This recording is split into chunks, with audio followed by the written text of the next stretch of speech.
Hello everyone and welcome to an introduction to developmental psychology. In this video I will be providing definitions for developmental psychology and child development.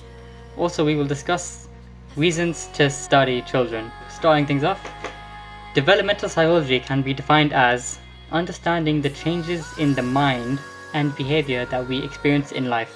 Child development can be defined as understanding human development from conception to adolescence.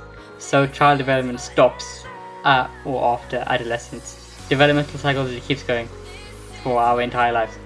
You might be wondering, what is the point of studying children or developmental psychology? From an empirical point of view, childhood is a period of time where we experience a lot of change as human beings. From an applied point of view, you might start to wonder and question if there is a most effective or efficient way to raise a child. There are many factors that can influence a child developing, and these are genetics, whether the child has an illness or a condition or a disorder, whether the child has experienced a trauma, parents play a huge part in how a child develops. Also families, so siblings and relatives, grandparents, etc.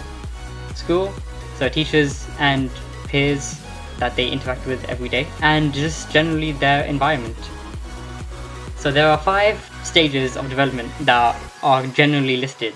The first stage of development is prenatally. Now this is from conception to birth. During this stage, a child or a fetus experiences a rapid stage of change. The second stage is infancy. Now this is where a child's cognition and language develop. An interesting fact is, usually second-born children develop their language slower than the firstborn, and this is because the firstborn usually talks over them, so the second-born doesn't actually get as many words in, which is rather unfortunate, especially because I am a second-born. The third stage is early childhood. At this stage, children start going to nursery and or school.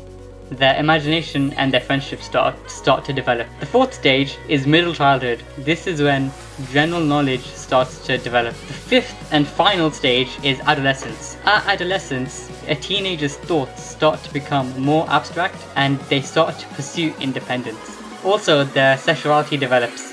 Thank you for listening, and I hope you've learned something. In the next video of developmental psychology, I will be going over a brief history of the study, and I will be discussing the strange situation, a very famous developmental psychology study. Thanks for watching, and use.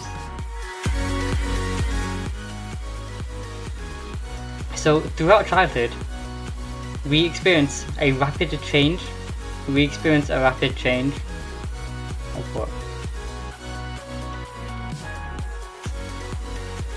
We will probably cover this in the next video as well, at a greater depth. In more detail. The fourth stage is middle school. No, it's not. The fourth stage, also their sexual development develops. In the next episode, what was it, a TV show?